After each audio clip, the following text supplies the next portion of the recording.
Центральний банк Росії, прикрити SWIFT, відключити від Visa і MasterCard, всі рахунки за кордоном, які належать руським громадянам, викинути звідси олігархів, які знаходяться в Лондоні в цій системі фінансовій. Це багато заходів, які зробляться. We will hand over all of it, that's enough copies for each and every one of you. I will. Okay, absolutely. I will do it. The ban energy trade with Russia. This is very painful. I understand it won't be easier for many nations, but that's something which we believe has the most of effect. The ban foreign investments in Russia prohibited Western governments' pension funds from investing in Russian assets. Sanction secondary trading of Russian debts and equities. Sanction Russian central bank. We believe that's something even harder than SWIFT. The SWIFT is also here. The withdraw Russia out of bond and equity investment indexes. Disconnect Russia from Visa and MasterCard.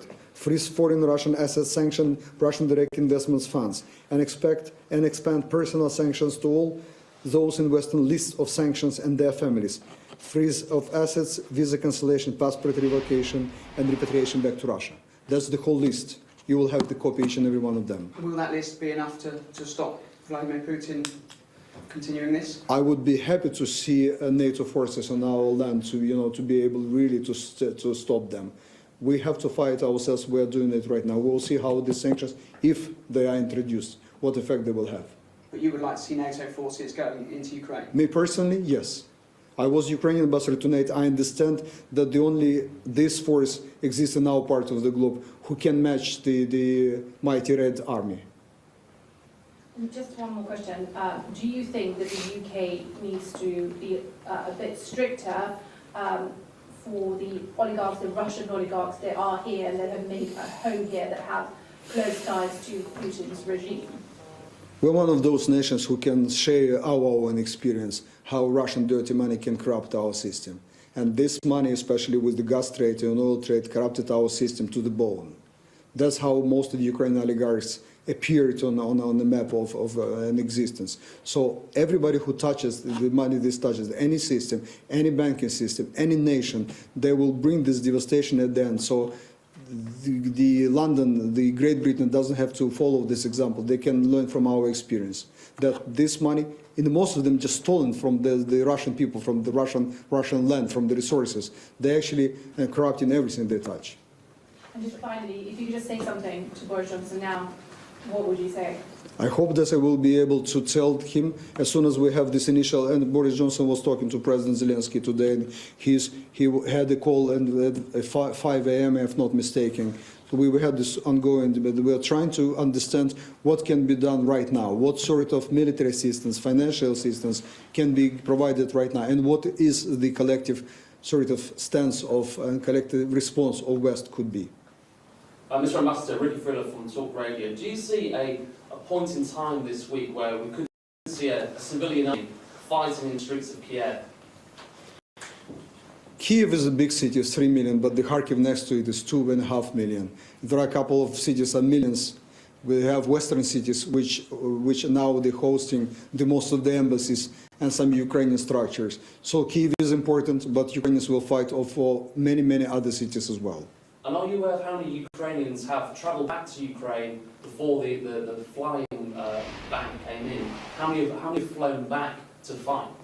We don't know the exact number because many flights were cancelled. Ukrainian airlines were flying to the very end, but many airlines from the civilized nations like KML, Lufthansa, they cancelled days before. So we don't understand how many of them were managed to get into. I can tell you that, for example, my minister couldn't get in. He was flying from Washington and New York where he had all the meetings and Security Council meeting. He could not get into Ukraine. Now he is going by land, landed in one of the European cities.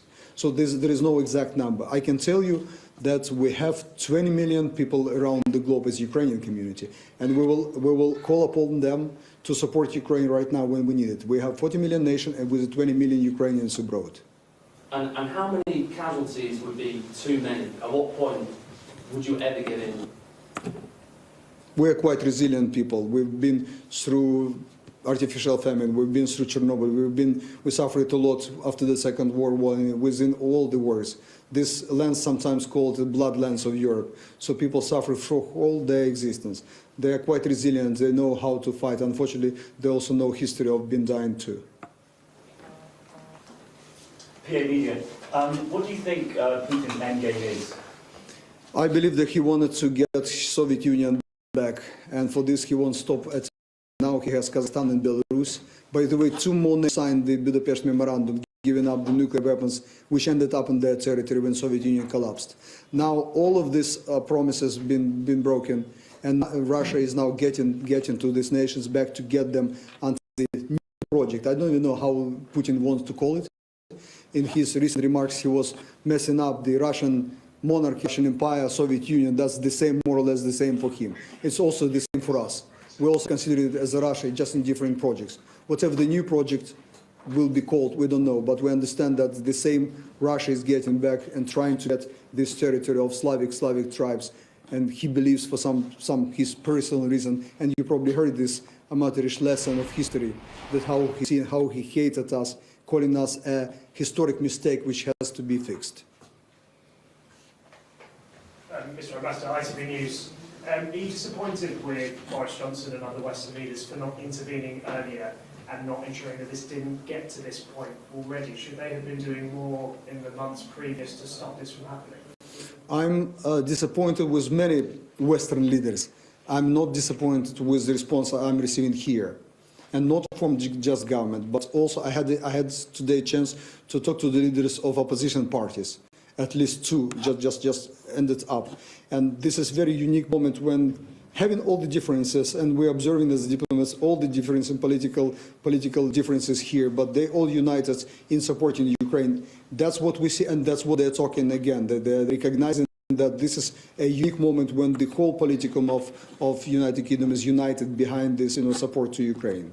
What more do you think Boris Johnson needs to be doing at this point to ensure that things don't escalate further beyond sanctions? I believe that what is dramatically needed is coordination. We are coordinating on a very high level. Our leaders are talking to each other, and by the end of the day today, our ministers, both ministers of defense and foreign affairs, will talk to both ministers of defense and foreign affairs, and they will be able to create. I need personally, as ambassador here, more coordination on the level of tactical level, right now, right here, through this embassy. That's because we receive all the requests we need right now, and something is needed from your side, like this British nationals, to be able to be evacuated. What the channels, how we can get humanitarian aid in Ukraine. All these things have to be resolved right now, right away. That's where we can actually really ramp up the cooperation. Ambassador, Sky News again. How long can Ukraine sustain the conflict financially, militarily? Are we talking months? Are we talking years? Are we talking weeks? At the last war, Ukraine was totally occupied by Nazis. We never stopped the guerrilla war. Partisans were operating all this long 5 years. I don't know how long Ukrainians will have to suffer again, but people are really motivated, to fight to the last one of us. And over these 8 years, it's not something new to us. We already lost by this day 13,500 people. I'm just scared to consider what the new number is, to see it.